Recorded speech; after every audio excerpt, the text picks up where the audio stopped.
అందరికి వందనాలు. Praise the Lord. నా ప్రియ సహోదరి సహోదరులారా, యెషయా గ్రంథము 62వ అధ్యాయము 6వ వచనం నేను మీ కొరకు చదివి వినిపించబోతున్నా. మనసు పెట్టి వినండి. యెరూషలేమా, నీ ప్రాకారముల మీద నేను కావలి వారిని ఉంచి ఉన్నాను. రేయైనా పగలైనా వారు మౌనముగా ఉండరు. Praise the Lord. హల్లెలూయా. ఇశ్రాయేలీయులతో జీవము కలిగిన దేవుడు ఇలా సెలవిస్తున్నాడు. ఓ ఇశ్రాయేలీయులారా, ఓ నా ప్రజలారా, ఓ నా సంతానమా, మీకు మేలు చేయడానికి నేను మీకు ఒక కంచెను వేశాను, కావలి వారిని పెట్టా అంటున్నాడు దేవుడు. మిమ్మల్ని కీడు నుంచి, శోధన నుంచి తప్పించడానికి, దుష్టుడి నుంచి కాపాడడానికి, మీకు మేలు చేయడానికి, శాపము నుండి, నష్టము నుండి మిమ్మల్ని తప్పించి మిమ్మల్ని ఆశీర్వదించడానికి ఎల్లప్పుడూ నేను మీకు ఒక కంచెను వేశా, మీకు కావలి వారిని పెట్టా అంటున్నాడు దేవుడు. ఎవరి కంచె? ఎవరి కావలి వాళ్ళు? దేవుడు నిజంగానే మొలతో ఒక కంచెను వేశాడా అంటే కాదు. మనం అపార్ట్మెంట్ల దగ్గర గేటు దగ్గర వాచ్మెన్లు పెడతాం కదా, అలాంటి వాచ్మెన్లు కాదు. హాస్పిటల్స్ దగ్గర, యూనివర్సిటీల దగ్గర, పెద్ద పెద్ద కాలేజీల దగ్గర మనం పెట్టుకుంటాం కదండి వాచ్మెన్లు జీతాలు ఇచ్చి. అలాంటి వాచ్మెన్లు కాదు, అలాంటి కావలి వారు కాదు. సర్వోన్నతుడైన దేవుడు కొంతమందిని తన సేవ కొరకు పిలిచి అభిషేకించి అధికారికంగా తన ప్రజలకి తన వాక్కును అందించడానికి ఎవరినైతే పంపించాడో ఆ దైవజనులను దేవుడు అంటున్నాడు కావలి వారు అంటున్నాడు ఆయన. Praise the Lord. హల్లెలూయా. దేవుని సేవకులకు దేవుడిచ్చిన ఒక ఉపనామము, ఒక బిరుదు ఏంటంటే వాచ్మ్యాన్ అని. దేవునికి మహిమ కలుగును గాక. హల్లెలూయా. ఈ వాచ్మెన్ ఉన్నారు చూసారా, ఈ దేవుని సేవకులు, వీళ్ళ పని ఏంటంటే దేవుని ప్రజలను కాపాడటమే వీళ్ళ పని. వాళ్ళు కనిపెట్టాలి, దేవుని ప్రజలను కాపు కాయాలి. తెలుగులో దీన్ని అనువదిస్తే, ఒకవేళ ట్రాన్స్లేట్ చేస్తే కావలివాడు అని అర్థం వస్తుంది. సో దేవుని చేత పిలువబడి, అభిషేకించబడి, పంపబడ్డ ప్రతి దైవజనుడు దేవుని ప్రజలకు కావలివాడు. మరొకసారి ఇంత చదువుకున్న వాక్య భాగం నేను మళ్ళీ చదువుతా, ఇప్పుడు వినండి, మీకు బాగా అర్థమవుతుంది. యెషయా గ్రంథము 62వ అధ్యాయము 6వ వచనం. యెరూషలేమా, నీ ప్రాకారముల మీద నేను కావలి వారిని ఉంచి ఉన్నాను. రేయైనా పగలైనా వారు మౌనముగా ఉండరు. ఎవరుంచారు కావలి వారిని? దేవుడు ఉంచాడట. దేవుడు అంటున్నాడు యెషయా భక్తుని ద్వారా తన ప్రజలతో, మీ ప్రాకారముల మీద నేను కావలి వారిని ఉంచా అంటున్నాడు. వాళ్ళు తమంతట తాముగా తమ్మును తాము నియమించుకున్న వాళ్ళు కాదు. వాళ్ళని మనుషులు అపాయింట్ చేయలేదు, వాళ్ళని వాళ్ళే అపాయింట్ చేసుకోలేదు. జీవము కలిగిన దేవుడు ఉన్నతమైన లక్ష్యంతో వాళ్ళని నియమించాడు. ఎవరినైతే దేవుడు పిలిచి నియమిస్తాడో వాళ్ళు మాత్రమే దేవుని పని చేయాలి. వాళ్ళు మాత్రమే దేవుని ప్రతినిధులుగా, దేవుని పక్షాన ప్రజలతో మాట్లాడాలి, దేవుని వాక్కును అందించాలి. కానీ దేవుడు ఒక వ్యక్తిని పిలిచి నియమిస్తే తన కావలి వానిలాగా, తన సేవకుడిలాగా, దేవుడు పిలవకపోయినా పంపకపోయినా చాలామంది దొంగ సేవకులు సాతాను ప్రేరణ చేత, మనుషుల జీతానికి కొంతమంది, సాతాను ప్రేరేపించకపోయినా, ఎవడూ జీతం ఇవ్వకపోయినా, కోరహు లాంటి వాళ్ళు ఉంటారు కదండి, చాలామంది ఉంటారు కదా. కోరహు లాంటి స్వార్థపరులు, అధికారకాంక్ష, ధనాపేక్ష, లోకాశలు, శరీరేచ్ఛలు కలిగిన దొంగలు ఉంటారు కదా. తమ్మును తామే సేవకులుగా ప్రకటించుకుంటారు. వాళ్ళని దేవుడు పిలవలేదు, దేవుడు అభిషేకించలేదు, దేవుడు పంపలేదు, దేవుడు నియమించలేదు, తమ్మును తామే నియమించుకుంటారు. Self proclaimed men of God. కొంతమంది ఏమో మనుషుల చేత నియమించబడతారు, దేవునికి వాళ్ళకి సంబంధం ఉండదు. కొంతమంది ఏమో తమ్మును తామే నియమించుకుంటారు. వీళ్ళ గురించి దేవుడు ఎంతో స్పష్టంగా అంటున్నాడు, వీళ్ళు దొంగ కాపరులు, దొంగ సేవకులు. ఇంకేమంటున్నాడు తెలుసా దేవుడు? వాళ్ళని కుక్కలతో దేవుడు పోలుస్తున్నాడు. చూడండి, నేను మీ కొరకు చదివి వినిపిస్తా ఆ వాక్యం కూడా. యెషయా గ్రంథము 56వ అధ్యాయము 10 నుంచి 11 వరకు చదువుకుందాం. వారి కాపరులు గుడ్డివారు, వారందరూ తెలివి లేనివారు, వారందరూ మోగ కుక్కలు, మొరగలేరు, కలవరించుచు పండుకొని వారు నిద్రాసక్తులు. చూడండి ఎంత దారుణంగా దేవుడు పోలుస్తున్నాడో. దేవుడు గనక తన సేవ కొరకు పిలవకపోతే, ఆయన పిలవకపోయినా పంపకపోయినా నాకు ఆశ ఉంది, నాకు ఆసక్తి ఉంది, నాకు తెలివి ఉంది, నాకు దేవుని సేవ చేయాలనిపిస్తుంది అని సొంత కోరికలతో ఎవరైనా దేవుని సేవకుడు అవతారం ఎత్తితే దేవుడు వారిని కుక్కతో పోలుస్తున్నాడు. మనం చూస్తాం కొత్త నిబంధన గ్రంథంలో మాంత్రికులు, విగ్రహారాధికులు, వ్యభిచారులు, దొంగలు, చోరులు, అబద్ధికులు అంటూ అక్కడ మరొక పదం కలపబడింది. కుక్కలను పరలోక రాజ్యంలో ప్రవేశింపరు అని రాస్తుంది. ఎవరెవరు పరలోక రాజ్యంలో ప్రవేశించరట? దొంగలు ప్రవేశించరు. ఎందుకని? దొంగతనం చేసేవాడు ఎలా ప్రవేశిస్తాడండి కదా. వ్యభిచారులు ప్రవేశించరు. అపవిత్రమైన జీవితం గల వారు పరలోకానికి వెళ్ళరు కదా. దొంగలు, వ్యభిచారులు, విగ్రహారాధికులు, లోబులు, మాంత్రికులు, అబద్ధికులు, వీళ్ళతో పాటు కుక్కలను పరలోక రాజ్యములో ప్రవేశింపవు అని రాస్తుంది. కుక్కలు పరలోక రాజ్యములో ప్రవేశింపవంటే నక్కలు వెళ్తాయా?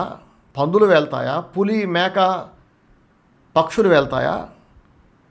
కుక్కలు ప్రవేశింపవు అంటే మిగతా జంతువులు వెళ్తాయనే కదా అర్థం.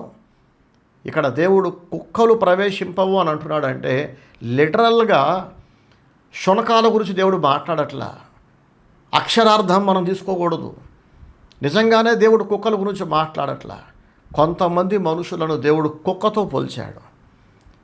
యేసు ప్రభు కూడా అంటారు కదా, పందుల ముందు ముత్యాలు వేయొద్దు, పరిశుద్ధమైన దానిని కుక్కలకు పెట్టద్దు అంటాడు దేవుడు. యేసు ప్రభు పందుల గురించి ఆలోచించి చెప్పాడా మాట? కుక్కల గురించి ఆలోచించి చెప్పాడా? లేకపోతే మనుషులలో పందులు లాంటి వాళ్ళు ఉంటారు, వాళ్ళకు దూరంగా ఉండమనేగా చెప్పింది.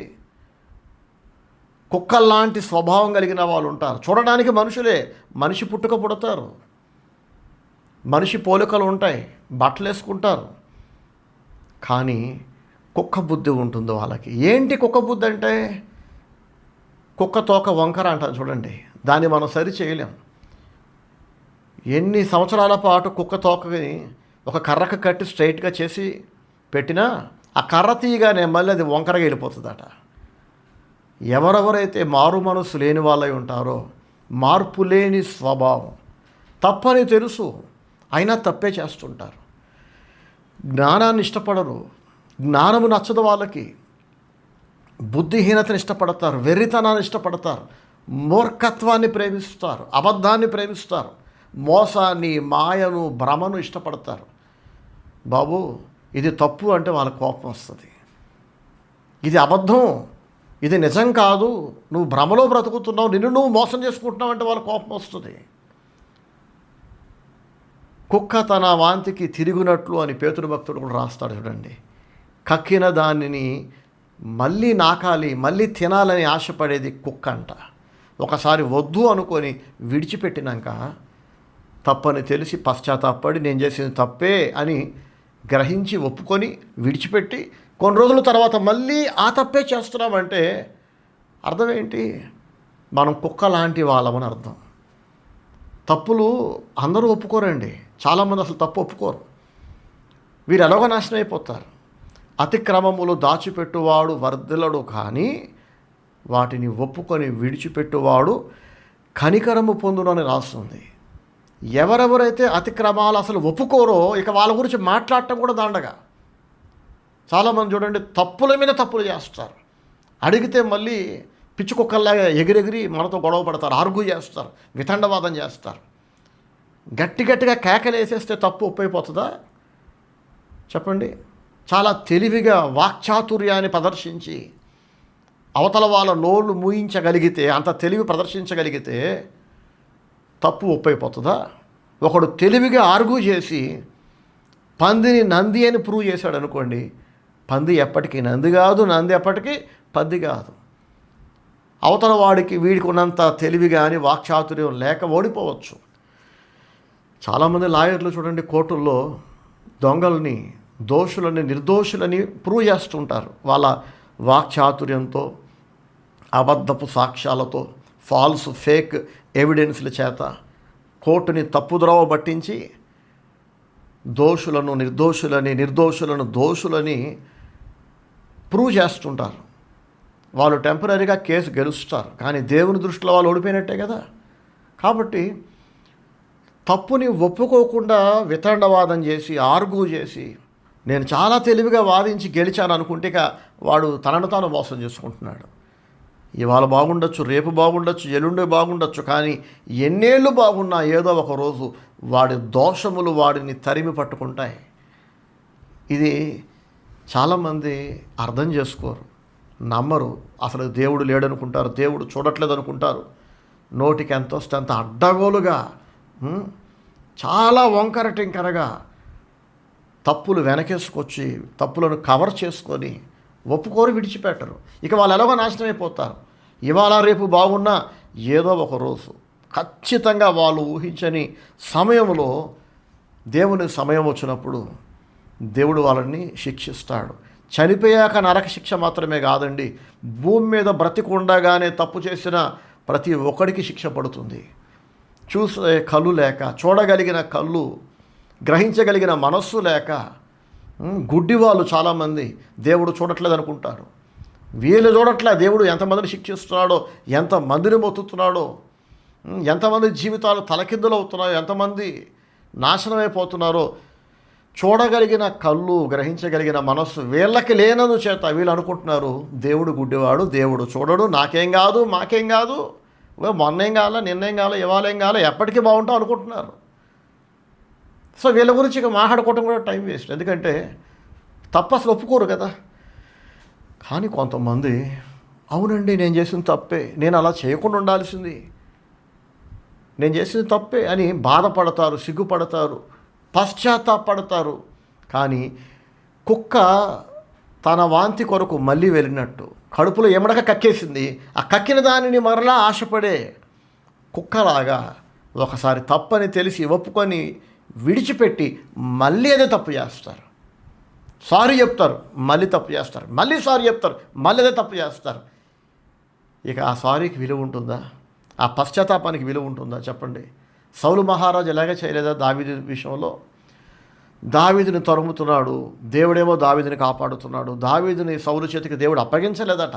కాబట్టి సౌలు ఎన్ని విధాలుగా ప్రయత్నించినా సైన్యాన్ని వేసుకొని 3,000 మందిని 30,000 మందిని వేసుకొని దావీదు కొరకు గాలించినా కూడా దగ్గర దాకా వస్త్రాలు పట్టుకోలేకపోతున్నాడు. దావీదు బతుకుండకూడదని కంకణం కట్టుకున్నాడు, కానీ చివరికి సౌలే మట్టి కొట్టుకుపోయాడు. సౌలు మట్టిలో కలిసిపోయాడు. దావీదు మహారాజు అయ్యాడు, చక్రవర్తి అయ్యాడు. ఏంటి సంగతి అంటే దేవుడు యెహోవా దావీదును కాపాడుచుండెను కనుక సౌలు చేతికి అప్పగించలేదని రాసుంటుంది. ఒకరోజు దేవుడే సౌలుకి గాఢ నిద్ర కలుగజేశాడు. పర్వతాలు చుట్టూ ఉన్నాయి ఒక మైదానంలో. దావీదు కొరకు వెతికి వెతికి అలసిపోయి నిద్రలోకి వెళ్ళిపోయాడు సౌలు. అది మామూలు నిద్ర కాదు, వెర్రి నిద్ర, పిచ్చి నిద్ర. స్లీపింగ్ ట్యాబ్లెట్ వేసుకున్నా అంత నిద్ర రాదు, మత్తు మంది ఇచ్చినా అంత నిద్ర రాదు. జీవము కలిగిన దేవుడైన యెహోవాయే సౌలు మహారాజుకి ఆ గాఢ నిద్ర కలుగజేశాడు.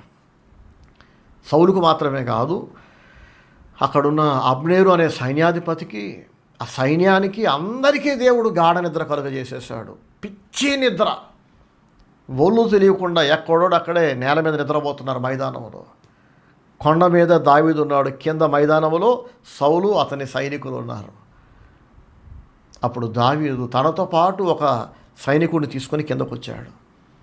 తనతో పాటు ఉన్న దావీదు శిష్యుడు అంటాడు, దావీదు అనుచరుడు అంటాడు, దావీదా, నా రాజా, నా ప్రభువా, ఇదిగో చూడు, నీ దేవుడైన యెహోవా నీ శత్రువులు నీ చేతికి అప్పగించాడు.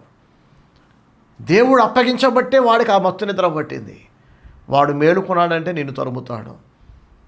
నిన్ను చంపాలన్నది వాడి డ్రీమ్, వాడి గోల్. శత్రువు చేతికి అద్దితే ఎవడైనా చెప్పకుండా వదిలేస్తాడా? కాబట్టి మనం కూడా చంపేద్దాం. నీ ప్రాణము తీయగొడుతున్నవాడు, నిన్ను తరిమేటోడు, నీ నాశనం కోరేటోడు, వాడు కూడా నాశనం అయిపోవాలి. వాడిని చంపాలనుకున్నాడు కాబట్టి నువ్వు కూడా చంపేయి అంటాడు. అయితే దావీదు అంటాడు, వాడు నన్ను శత్రువులా చూస్తున్నాడు కానీ నేను వాడిని శత్రువులా చూడట్లేదు. ఈ సౌలు నన్ను చంపాలనుకుంటున్నాడు కానీ నేను సౌలుని చంపాలనుకోవట్లే. యెహోవా అభిషేకించిన వానిని ముట్టి నిర్దోషి అగుట ఎవరికి సాధ్యం? ఎలా సాధ్యం? ఈ సౌలు ఇప్పుడు చెడిపోయినాడు కావచ్చు, ఇప్పుడు భక్తిహీనుడు, దయాలు పట్టినోడు కావచ్చు, ఇప్పుడు అధికారకాంక్ష, ధనాపేక్ష, అసూయ, కుళ్ళు మొదలైన అవలక్షణాలన్నీ సౌలులో ఇప్పుడు ఉన్నాయి. ఇప్పుడు వాడు చెడిపోయినోడే. కానీ ఇప్పుడు వాడు ఎంత వెధవైనా, నీచుడైనా, దరిద్రుడైనా నాకంటే ముందు దేవుడు సమూయేలు ప్రవక్త ద్వారా ఈ సౌలును అభిషేకించాడు.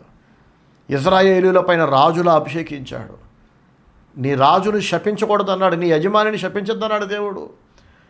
కాబట్టి దేవుడు అభిషేకించిన వానిని ముడితే, అతనికి హాని చేస్తే, కీడు చేస్తే, ఇక దేవుని దృష్టిలో నేను నిర్దోషిని కాలేను. కాబట్టి నేను చంపను, నువ్వు చంపొద్దు, నేను చంపను, నిన్ను చంపనివ్వను అంటాడు దావీదు. కాబట్టి కానీ మరి సౌలు తెలియాలి కదా, చంపగలిగిన అవకాశం దావీదికి దొరికినా నన్ను చంపలేదు అని సౌలు గుర్తుపట్టాలంటే ఏదైనా ఒక ఆనవాళ్ళు ఉండాలిగా, దావీదు అక్కడికి వచ్చి వెళ్ళినట్టు. కాబట్టి సౌలు తల దగ్గర ఉన్న సౌలు ఈటని, సౌలు నీళ్లు తాగడానికి చెంబులో నీళ్లు పెట్టుకున్నాడట, ఆ చెంబుని పట్టుకుపోయాడు దావీదు. కొండెక్కేశాడు, మళ్ళీ ఎత్తైన కొండెక్కేసి అక్కడ నుంచి బిగ్గరగా కేకలు వేస్తూ సౌలుని పిలిచాడు. నా రాజా, నా ప్రభువా, సౌలు మహారాజా అని కేకలేసేసరికి గాఢ నిద్రలో ఉన్న సౌలు మహారాజుకి, సైనికులకి, అందరికీ మెలకు వచ్చేసింది. మెలకు రావటమే దావీదు గొంతు గుర్తుపట్టేశాడు సౌలు. ఈ గొంతు దావీద్దే కదా, దావీదా నాయనా, నా కుమారుడా, ఆ గొంతు నీదేనా, నువ్వేనా అంటున్నాడు సౌలు. వెంటనే దావీదు, నా ప్రభువా, నా రాజా, నీ దాసుడైన దావీదు అనే నా స్వరమే అంటాడు. మళ్ళీ నా ప్రియ సహోదరి సహోదరులారా, ఒక క్షణం ఇక్కడ ఆలోచించండి. తన ప్రాణము తీయగోరుతున్న వ్యక్తితో ఎవరైనా ఇంత మర్యాదగా మాట్లాడతారా? సౌలు దావీదుని చంపాలనుకుంటున్నాడు, తనకి హాని చేస్తున్నాడు, కీడు చేస్తున్నాడు. దావీదుని చంపడానికే బయలుదేరి వచ్చాడు, వచ్చి నిద్రలోకి వెళ్ళాడు. అట్లాంటి వాడితో దావీదు ఎంత మర్యాదగా మాట్లాడుతున్నాడు చూసారా. నా రాజా అంటున్నాడు, నా ప్రభువా అంటున్నాడు, రాజు చిరకాలము జీవించునుగాక అంటున్నాడు. బూతులు మాట్లాడట్లే, తిట్టట్లేదు, దూషించట్లేదు, శపించట్లేదు. దావీదు మనసులో బాధ లేదంటే బాధ ఉంది, కానీ దావీదు ఆత్మపూర్ణుడు, దేవుని ఆత్మచేత నింపబడ్డాడు, దేవుని యందు భయభక్తులు కలిగిన వాడు, ఎల్లప్పుడూ దేవుని ప్రేమిస్తూ, దేవునికి ఫస్ట్ ప్లేస్ ఇస్తూ, ధర్మశాస్త్రాన్ని ధ్యానిస్తూ, కుడికి కానీ ఎడమకు కానీ ధర్మశాస్త్రం నుండి తొలగిపోకుండా దేవుడు ఏం చెప్పాడో అది చేస్తూ బతికేవాడు దావీదు. కాబట్టి దావీదు మనస్సు నిండా ప్రేమ నిండిపోయింది, క్షమాపణ నిండిపోయింది. దేవుని ప్రేమ అది. భక్తుడికే ఆ ప్రేమ ఉంటుంది, భక్తిహీనుడి దగ్గర ఈ ప్రేమ ఉండదు. సౌలు నెత్తి నిండా పగ, అధికారకాంక్ష, కుళ్ళు, అసూయ, కుతంత్రం, వీటి చేత కాలిపోతున్నాడు. కాలి ఆఖరికి చచ్చిపోయాడు. ఆ మంటల్లో తగలబడి చచ్చిపోయాడు. వాడు నాశనం అవటమే కాదు, ఆ అసూయ మంటలలో, ఆ కుళ్ళు బుద్ధి మంటలలో సౌలు తన కుటుంబాన్ని, తన కొంపని కాల్చి బూడిద చేసుకున్నాడు. తనకి భవిష్యత్తు లేకుండా, తన పిల్లలకి భవిష్యత్తు లేకుండా చేసుకున్నాడు. సౌలుకు ఆశ్చర్యం వేసింది. దావీదా నాయనా, అది నీ స్వరమేనా అని సౌలు అంటే, దావీదు ఎంతో ప్రేమగా, వినమ్రంగా, విధేయతతో, వినయంగా మాట్లాడేసరికి సౌలుకు ఆశ్చర్యమైంది. దావీదు అంటాడు, నా రాజా చూడు, ఇదిగో నీ ఈటే, ఇదిగో నీ చెంబు చూడు, నువ్వు నిద్రలో ఉంటే నేను నీ దగ్గరకు వచ్చా. నువ్వు చేతగాని వాడులాగా నిస్సహాయ స్థితిలో, మత్తు నిద్రలో, గాఢ నిద్రలో ఉంటే నిన్ను చంపగలిగిన అవకాశం దేవుడు నాకు ఇస్తే కూడా నేను నిన్ను చంపలా. నువ్వేమో ఇలాంటి వ్యక్తిని చంపాలనుకుంటున్నావు. నీకు మేలు చేసిన వ్యక్తిని, మేలు చేస్తూనే ఉండే మనిషిని, నీకు కలలో కూడా అపకారం తలపెట్టని దావీదు అనే నన్ను నువ్వు చంపాలనుకుంటున్నావు. ఇది నీకు న్యాయమా రాజా అని దావీదు అడిగితే సౌలు కుమిలిపోతాడు. అక్కడ మీరు తర్వాత చదువుకోండి, పశ్చాత్తాపంతో కుమిలిపోతుంటాడు. నిజమే దావీదు, నా కుమారుడా, నేను మంచివాడిని కాదు, నువ్వు నాకంటే అనేక రెట్లు యోగ్యుడివి, నిజంగా ఇశ్రాయేలీల పైన నువ్వే రాజులా ఉండాలి, అన్ని అర్హతలు నీకే ఉన్నాయి. ఎంత భక్తి, ఎంత వినయం, ఎంత దేవుని ప్రేమ, అన్ని పొగిడి నువ్వు నాకంటే యోగ్యుడు అంటాడు. నేను తప్పు చేస్తున్నా అంటాడు. నీలాంటి వాడు నన్ను తరిమింది, తప్పు చేసినాను, నన్ను క్షమించని చెప్పి వెళ్ళిపోతున్నా, ఇంకెప్పుడు నేను కీడు చేయనని చెప్పి వెళ్ళిపోతాడు, రాజ్యానికి వెళ్ళిపోతాడు.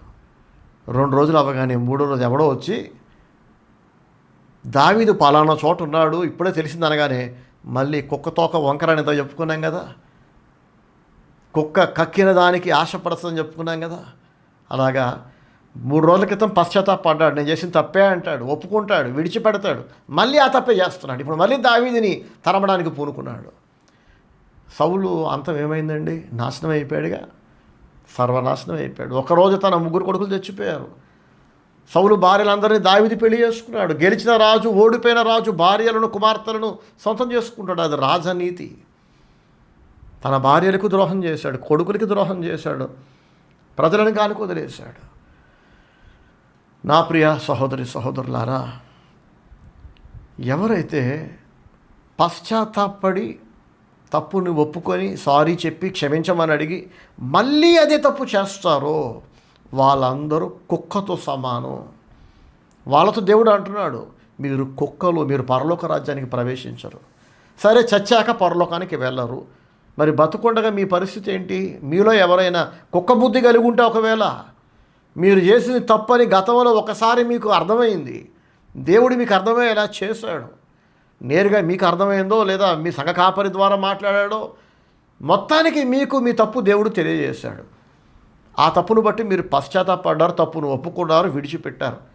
కొన్ని రోజుల తర్వాత కొత్త తప్పు కాదు, గతంలో ఏదైతే తప్పని తెలుసుకొని ఒప్పుకొని విడిచిపెట్టారో మళ్ళీ అదే చేస్తున్నారంటే you are a dog, you are a bitch. గుర్తుపెట్టుకోండి, బిచ్ అంటే ఏంటి? ఆడకుక్క. కుక్కల్లో మగ కుక్కలు ఉండవు కదా, ఆడకుక్కలు కూడా ఉంటాయి. చాలామంది స్త్రీలు చేసిన తప్పులే చేస్తుంటారు.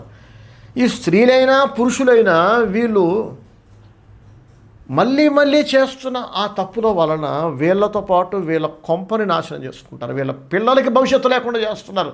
ఇది నా బాధ. ఈ డాగ్స్, ఈ పిగ్స్ ఉంటాయి కదా, ఈ వీధి కుక్కలు లాంటి వాళ్ళు, కొంతమంది అడవి కుక్కలు లాంటి వాళ్ళు. అది అడవి కుక్క అయినా కుక్కే కదా, అడవి పంది అయినా పందే కదా.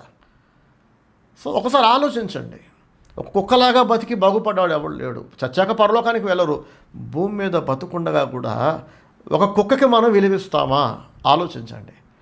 అందరూ చీకొడతారు, అయినా దానికి సిగ్గు ఉండదు కదా.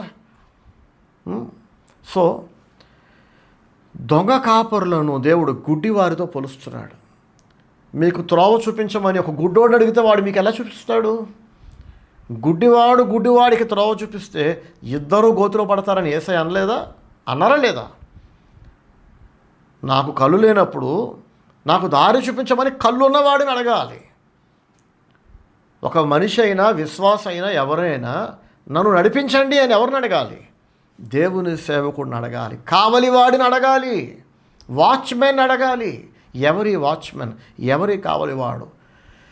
ఎవరైతే దేవుడు పిలిచి అభిషేకించి పంపాడో వాళ్ళే ఈ కావలి వాళ్ళు, వాళ్ళే ఈ వాచ్మెన్, వాళ్ళే ఈ కాపరులు. అయితే దేవుడు పంపని కాపరులు ఉన్నారు. దేవుడు పంపకపోతే మరి ఎవరు పంపారంటే సాతాను పంపి ఉండొచ్చు, మనుషులు పంపి ఉండొచ్చు. ఆహాబు రాజు 400 మందికి జీతాలు ఇచ్చి పెట్టలేదా? యజబేలు పెట్టుకోలేదా? దొంగ సేవకులని, దొంగ ప్రవక్తల్ని పోషించలేదా ఆహాబు, యజబేలు? ఈనాడు మనం చూస్తున్నాం, వాళ్ళ జీతానికి పనిచేస్తున్న దొంగ పాస్టర్లు, దొంగ ప్రాఫిట్స్, దొంగ అపోస్తలులు. పెద్ద పెద్ద మందిరాలు ఉంటాయి, మళ్ళీ వాళ్ళకి ఫారెన్ ఫండ్స్ వస్తుంటాయి, కోట్లాది రూపాయలు వస్తుంటాయి, పెద్ద కార్లు ఉంటాయి, భారీ భారీ వాహనాలు, ఎకరాల ఎకరాల స్థలాలు ఉంటాయి, అన్నీ ఉంటాయి. కానీ దేవుని పిలుపు ఉండదు వాళ్ళకి. ఒక సూటి ప్రశ్న మీకు, దేవుడు పిలుపు ఉంటే ఏంటి, లేకపోతే ఏంటి? అక్కడ ఎకరాల ఎకరాల పొలాలు ఉన్నాయి కాబట్టి వాడిని దేవుడు పంపినా పంపకపోయినా డబ్బుందిగా, ఖరీదైన కార్లు ఉన్నాయి, సూట్లు బూట్లు. ఆ సూట్లు బూట్లు, కోట్లాది రూపాయలు, ఫారెన్ ఫండ్స్, హడావిడి చూసి ఎక్కువ మంది ఫాలో అవుతారు వాళ్ళని. ఎక్కువ మంది సంగతి వదిలేయండి, మీరు కూడా వాళ్ళని ఫాలో అవుతారా? లేకపోతే అక్కడ కోట్లాది రూపాయలు ఉన్నా, ఫారెన్ ఫండ్స్ ఉన్నా, ఎకరాల ఎకరాల స్థలాలు, భవనాలు, హడావిడి ఆర్భాటాలు ఉన్నా అక్కడ దేవుని పిలుపు లేదు కదా, ఆ వ్యక్తిని దేవుడు పిలవలేదు కదా, అభిషేకించలేదు కదా, పంపలేదు కదా. వాడు సేవకుడేంటి, వాడు కాపరేంటి, అలాంటి వాడు కావలి వాడేంటి? కాబట్టి వాడు నాకు వద్దు. ఫారెన్ ఫండ్స్ ఉన్నారా అంటే అయినా నాకు వద్దు. దేవుని పిలుపు లేనప్పుడు, దేవుడు అభిషేకించినప్పుడు, దేవుడు పంపనప్పుడు అక్కడ ఫారెన్ ఫండ్స్ ఉన్నా, ఖరీదైన భవనాలు ఉన్నా, ఏమున్నా, ఎంతమంది ఫాలో అయినా నాకు వద్దు అనుకున్నవాడు తెలివైన వాడు. కానీ ఈ తెలివి ఎంతమందికి ఉంది? యేసు ప్రభు అంటారు కదా, నాశనమునకు పోవు దారి విశాలమైనది, అందులో ప్రవేశించు వారు అనేకులు. జీవమునకు పోవు దారి సంకుచితము, బహు ఇరుకైందంట. అది మామూలు ఇరుకు కాదు, చాలా ఇరుకైంది. అందులో చాలామంది ప్రవేశింపజూస్తారు, కానీ దాన్ని కనుక్కునే వాళ్ళు కొంతమంది, అందులో ప్రవేశించే వాళ్ళు బహు కొద్దిమంది. నాశనానికి పోయే దారి వెడల్పు, అందులో పోయేవాళ్ళు అనేక మంది. జీవానికి పోయే దారేమో ఇరుకైన దారి, అసలు దాన్ని కనుక్కునే వాళ్ళే కొద్దిమంది, వెళ్ళే వాళ్ళు ఇంకా కొంతమంది. ఈ వాక్యం వింటున్న మిమ్మల్ని సూటిగా అడుగుతున్నా, మీకు కావలివాడు కావాలా, గుడ్డి కాపరి కావాలా? దేవుడు అభిషేకించి పంపిన వాచ్మెన్ మీకు కావాలా, కాపరి కావాలా? లేకపోతే మోగ కుక్కలాంటి దొంగ సేవకులు కావాలా? గుడ్డివారు లాంటి, తెలివి లేని మోగ కుక్కల్లాంటి, మొరగలేని కుక్కలాంటి సేవకులు కావాలా? ఆలోచించండి ఒకసారి. అందరూ దేవుని సేవకులను కోరుకోరు, గుర్తుపెట్టుకోండి. అసలు దేవుణ్ణే అందరూ కోరుకోవట్లే. అర్థమవుతుందా? సాక్షాత్తు ప్రభు అయిన యేసుక్రీస్తు వారు ఈ భూమి మీదకి దిగి వస్తే ఆయనే జనాలు కోరుకోలేదండి. దేవుడు మోషే ప్రవక్తను పంపిస్తే ఆ ప్రవక్త ద్వారా మేలు పొంది, రక్షణ పొంది, ఐగుప్తు బానిసత్వం నుంచి విడిపించబడి ఎర్ర సముద్రములో మోషే భక్తుడి ద్వారా దేవుడు ఒక దారి కలగజేస్తే ఆ దారిలో నడిచేశారు. బండ నుంచి నీళ్ళు ఇస్తే నీళ్ళు తాగేశారు. మన్నా కురిపిస్తే మన్నా తిన్నారు. ఇవన్నీ మోషే భక్తుడి ద్వారా దేవుడు చేశాడు. మోషే ద్వారా దేవుడిచ్చే రక్షణ కావాలి, సహాయం కావాలి, ఆహారం కావాలి, నీళ్లు కావాలి. అంతా తింటున్నారు, దీనికి వెళ్ళిపోతున్నారు. కృతజ్ఞత మాత్రం లేదు మోషే మీద. 78వ కీర్తనలు అనుకుంటా మనం చూస్తాం, వారు మోషే అహరోనుల పైన అసూయపడిరని రాస్తుంది. మోషే అహరోనుల పైన అసూయపడిరి. ఎవరు అసూయపడిరి? ఎవరైతే మోషే ద్వారా ఐగుప్తు నుంచి రక్షించబడ్డారో, ఎర్ర సముద్రంలో నడిచారో, మన్నా తిన్నారో, నీళ్లు తాగారో, మేలు పొందుకున్నారో, వాళ్ళు అసలు మామూలుగా అయితే మోషే పట్ల కృతజ్ఞత కలిగి ఉండాలి. సరే, కృతజ్ఞత లేదు, కనీసం మౌనంగా ఉండాలి. అసూయపడ్డారంట, కుళ్ళుకున్నారంట, రాళ్ళెత్తారంట కొట్టి చెప్పడానికి మోషే మీదకి. మేలు పొందిన వాళ్ళే రాళ్ళెత్తితే ఇక ఏ మేలు పొందని బయటోడు ఇంకెలా కృతజ్ఞత చూపిస్తాడు చెప్పండి? కాబట్టి దేవుణ్ణే వద్దనుకున్నారు మనుషులు. ఆదాము అనే మొదటి వ్యక్తి, అతని భార్య మొదలుకొని ఎక్కువ మంది ప్రజలు, ఈ కాలంలోని ప్రజలు కూడా దేవుణ్ణి ఇష్టపడట్లా, నీతిని ఇష్టపడట్లా, న్యాయాన్ని అసలు ఇష్టపడట్లా. సత్యం చెప్తుంటే చెవులు మూసుకుంటున్నారు, చెవులు దురదొస్తుంది. సత్యం మాట్లాడుతుంటే గోకేసుకుంటారు, ఇలా రక్తం వచ్చేలా గోక్కుంటున్నారు. ఇక ఆపండి బ్రదర్, సత్యం గిత్యం మాకు అక్కర్లా, మీరు సత్యం చెప్తే మా తల పగిలిపోతుంది, సర్రవన కాలుతుందో, మాకు కోపం వస్తుంది, మిమ్మల్ని కొట్టి చంపాలనిపిస్తుంది. నేనేం పాపం చేశానురా? నేనేమైనా అబద్ధం చెప్పానా? నువ్వు పరిశీలించు వాక్యంలో ఉందో లేదో అంటే, మేము పరిశీలిస్తే మీరు చెప్పింది సత్యమే అని తెలిసింది, కానీ మాకు సత్యం నచ్చట్లా. ఏం మాయ రోగం? మాకు సత్యం నచ్చట్లా, మాకు దేవుడు నచ్చట్లా, మాకు నీతి నచ్చట్లా, మాకు న్యాయం నచ్చట్లా. మరేమి నచ్చుతుంది? అబద్ధాలు, పిట్ట కథలు, కాకమ్మ కథలు, డైలీ సీరియల్ ఎపిసోడ్లు ఉంటాయి సార్, అలాంటి సొల్లు కబుర్లు, సొల్లు పురాణాలు, పోరంబోకు విషయాలు నచ్చుతాయి చాలామందికి. అది మనం ఏం చేయలేం, ఎవడి కర్మడు అనుభవిస్తాడు తర్వాత. ఎక్కువ మంది ప్రజలు నాశనానికి పోయే దారిని కోరుకుంటున్నారు. అబద్ధాన్ని, అసత్యాన్ని, అన్యాయాన్ని, లోకాశలను కోరుకుంటున్నారు. సస్తారా రే, నాశనం అయిపోతారా చచ్చాక? బతుకుండగా దేవుని శాపం వస్తుంది. అదిగో చూడు, నీ జీవితం అప్పుడే సగం కాలి బూడిదైపోయింది. నీ మూర్ఖత్వానికి, నీ గర్వానికి, నీ కుక్క బుద్ధికి, నీ వంకరితనానికి ఇగో నీ పిల్లలు కూడా నాశనం అయిపోతున్నారు. చూడు, అయిపోయింది, ఆల్రెడీ మొదలైపోయింది. ఇంతకంటే ఇంకేం కావాలి? ఇంకా నువ్వు మారకపోతే ఎట్లా అంటే, నేను మారను, నేను ఒక కుక్కని, నేను కుక్క తోక లాంటోడిని, కక్కిన దానికి తిరిగి ఆశపడే ఒక కుక్క లాంటోడిని, నేను ఒక పంది లాంటి దాన్ని బ్రదర్. చీర కట్టుకున్న పంది, చుడిదార్ వేసుకునే పంది లాంటిదని అంటారు కొంతమంది. ఎందుకు ఈ మాట అంటున్నానంటే, తెల్లబట్టలు వేసుకుంటారు కొంతమంది, నల్ల బైబిల్ చేతిలో పట్టుకుంటారు, సత్యాన్ని ఇష్టపడరు, వాక్యాన్ని ఇష్టపడరు. అక్రమ సంబంధాలంటే ఎంత ఇష్టమో, చేసేవన్నీ పాపిష్టి పనులు, బతికే బ్రతుకు పాపిష్టి బ్రతుకు, వంకర బ్రతుకు, నోరు తెరిస్తే అబద్ధాలు, తప్పుని వెనకేసుకొచ్చుకోవడానికి అడ్డగోలుగా న్యాయ విరుద్ధంగా, సత్య విరుద్ధంగా, సిగ్గు శరం లేకుండా సపోర్ట్ చేసుకుంటారు తప్పుల్ని. సరే, ఏదేమైనా ఒకటే నేను చెప్పదలుచుకున్నాను, ఏ కాలములైనా ఎక్కువ మందికి సత్యం నచ్చల, అబద్ధాన్ని ఇష్టపడ్డారు. దేవుడే నచ్చనప్పుడు దేవుని సేవకులు ఎలా నచ్చుతారు? దేవుడు నచ్చని వాళ్ళందరికీ దేవుని వాక్యం నచ్చదు. ఎవరికైతే దేవుని వాక్కు నచ్చదో వాళ్ళకి దేవుడు పంపిన సేవకుడు కూడా నచ్చడు. అలాంటి వాళ్ళందరికీ అబద్ధ బోధకులు కావాలి. కాబట్టి ఈ లోకంలో అబద్ధ సేవకులకు ప్రేమ, అనురాగాలు, గౌరవ మర్యాదలు, ఆహ్వానాలు, విందులు, వినోదాలకి కొదువే లేదు. అందరూ నెత్తిరెక్కించుకుంటారు, అందరూ భజన చేస్తారు, కోట్లాది రూపాయలు దొంగ సేవకులకి ఇస్తారు. ఎందుకంటే వాడు మాకు నచ్చిన అబద్ధం చెప్తున్నాడు, మా పాపాన్ని ఖండించట్లా. ఆ చర్చిలో మాకు ఎంటర్టైన్మెంట్ ఉంటుంది, మాకు సరదా ఉంటుంది, అక్కడ ఏసీలు ఉంటాయి, ఒకవైపు శరీరానికి చల్ల గాలి తగులుతుంటే అన్ని వైపుల నుంచి ఏసీ గాలి, ఇంకొక వైపేమో కంఫర్టబుల్ చైర్స్, ఇంకొక వైపేమో డిస్కో డ్యాన్సులు, బల్లే బల్లే అని డ్యాన్స్. పాస్టర్ డ్యాన్స్ చేస్తుంటాడు, ఆడి పెళ్ళం డ్యాన్స్ చేస్తుంటుంది, వాళ్ళతో పాటు వీళ్ళు డ్యాన్స్ చేస్తుంటారు. మనం క్లబ్కి వచ్చామా చర్చ్కి వచ్చామా అర్థం కాదు. డిస్కో లైట్లు ఒక నిమిషం పాస్టర్ మీద పడతాయి, ఒకసారి పాస్టర్ మీద, ఒకసారి సంఘస్థుల మీద పడుతుంటాయి.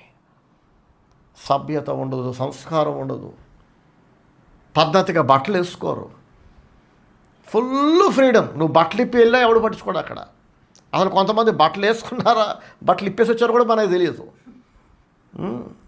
మనం వెతుక్కోవాలి, వీళ్ళు బట్టలు వేసుకున్నాం అనుకొని బాత్రూమ్ నుంచి సాయంత్రం డైరెక్ట్గా వచ్చేసారా న్యూడ్గా, నేకడ్గా, అర్థం కానంత అశ్లీలంగా. కానీ అలాంటి ప్రాంతాలు చాలామందికి నచ్చుతాయి. ఎందుకంటే అక్కడ కట్టుబాట్లు లేదు, వాక్యం లేదు, దేవుని భయం లేదు, పద్ధతి లేదు. ఇవన్నీ ఉంటే జనాలకి నచ్చదు, చాలామందికి నచ్చదు. అందుకే వాక్యం వింటున్న మిమ్మల్ని అడుగుతున్నా, మీకేం నచ్చుతుంది, మీకేం కావాలి? ఇశ్రాయేలీయులతో దేవుడు అంటున్నాడు, ఓ ఇశ్రాయేలీయులారా, నేను మీ ప్రాకారముల మీద కావలి వారిని ఉంచి ఉన్న, రే అయినా పగలైనా వారు మౌనముగా ఉండరు, వాళ్ళు నోరు తెరుస్తారు. నువ్వు తప్పు చేస్తే మూతి మీద అంటారు పట్టుకొని, నేను గద్దిస్తారు, నీ తప్పుని గద్దిస్తారు, వాళ్ళు మౌనంగా ఉండరు. చూసి చూడనట్టు గుడ్డి వాళ్ళలా ఉండరు, మోగ కుక్కల్లా ఉండరు. వాళ్ళు గట్టిగా అరుస్తారు, నిన్ను గద్దిస్తారు నీ తప్పుని. నువ్వు తిరగబడ్డా అరుస్తారు, నువ్వు చంపినా కానీ నీ పాపాన్ని ఖండిస్తారు. మికాయా ప్రవక్త ఆహాబుని ఇలాగ కదా ఎదిరించింది. ఏలియా ప్రవక్త ఆహాబుని, వాడి భార్య అయిన యెజబెల్ ఇలాగ కదా ఎదిరించింది. బాప్తిస్మిచ్చి యోహాను హేరోదియా అనే స్త్రీ పాపాన్ని ఇలాగ కదా ఖండించింది. ఆమెకి కోపం వచ్చింది, బాధ వేసింది, పగబెంచుకుంది బాప్తిస్మిచ్చి యోహాను మీద. నా లైఫ్ నా ఇష్టం, నేను వ్యభిచారం చేస్తా, అక్రమ సంబంధం పెట్టుకుంటా, బురదలో దొరలే ఒక పందిలా బతుకుతా, కక్కిన దానికి తిరిగే ఆశపడే కుక్కలా బతుకుతా, కక్కిన దాన్ని నేను మళ్ళీ తింటా. నా లైఫ్ నా ఇష్టం, నేను చేసేది వ్యభిచారమే కావచ్చు, నువ్వు నన్ను ఖండించకూడదు, నా పాపాన్ని ఎత్తి చూపకూడదు, నేను చేస్తున్న తప్పుని తప్పు అనకూడదు అని హేరోదియా అనే ఒక వ్యభిచారి బాప్తిస్మిచ్చి యోహానుకి వార్నింగ్ ఇచ్చింది. కానీ యోహాను దేవుని చేత నియమించబడ్డ కావలివాడు. ప్రైస్తలాడు, హల్లెలూయా. చప్పట్లు కొట్టగలిగే అవకాశం ఉంటే చప్పట్లు కొట్టి దేవుని మహిమపరచండి. ఎవరండి బాప్తిస్మిచ్చి యోహాను? దేవుడు నియమించిన ఒక కావలివాడు, దేవుని చేత పంపబడ్డ ఒక కాపరి, ఒక వాచ్మెన్ ఏం చేయాలి? మంచి వాచ్మెన్ ఏం చేస్తాడో తెలుసా? పాతకాలంలో రాజ్యాలున్న కాలంలో, రాజులు రాజ్యాలను పరిపాలిస్తున్న కాలంలో వాచ్ టవర్స్ అని ఉండేవి. ఆ వాచ్ టవర్స్ అంటే చాలా ఎత్తు ఉండే, కోట కంటే ఎత్తు ఉంటాయి. ఆ ఎత్తైన ఆ వాచ్ టవర్ పైన బైనోక్యులర్స్ లాంటి వాటిని, ఆ కాలంలో ఉన్న వాటిని ఇలా పెట్టుకొని ఇలా దూరం చూస్తుంటాడనమాట కావలివాడు. రాజుగారి కంటే, ప్రజల కంటే ముందుగా రాబోయే ప్రమాదం, కీడు ఈ వాచ్మెన్కి తెలుస్తుంది, ఈ కావలివాడికి తెలుస్తుంది. ఎందుకంటే అతను అందరికంటే ఎత్తైన స్థలంలో నిలబడి ఉంటాడు. అతను చూడగలిగింది వీళ్ళెవరూ చూడలేరు. శత్రువు దగ్గరకు వచ్చి దాడి చేశాక కానీ మిగతా ప్రజలకు తెలియదు, రాజుగారికి తెలియదు.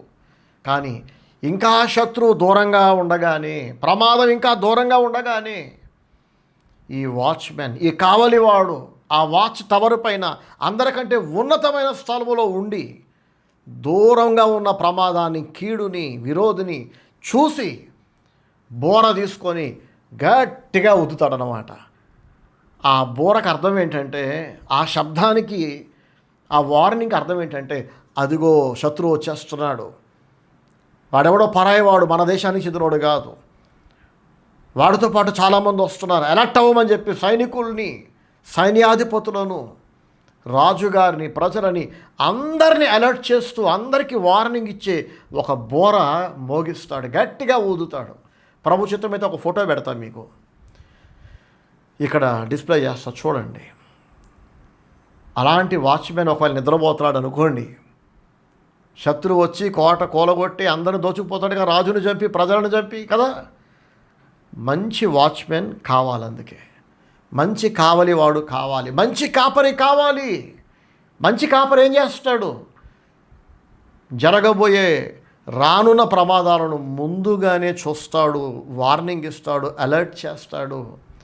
ఒకవేళ కావలివాడు గుడ్డోడైతే, కళ్ళు లేకపోతే, లేదా వాడు సోమరిపోతే అయితే, నిద్రాసక్తి కలిగినోడైతే తినటం పడుకోవటం ఎంతసేపు ఇదే.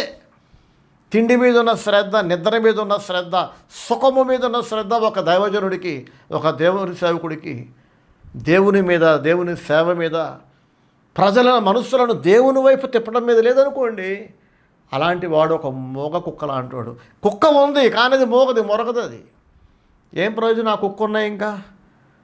అందుకే దేవుడు అంటున్నాడు, వారి కాపరులు గుడ్డివారు. ఇంకేమంటున్నాడు? యెషయా గ్రంథం 56వ అధ్యాయము 10 నుంచి 11 వరకు దొంగ సేవకుల గురించి దేవుడు అంటున్నాడు.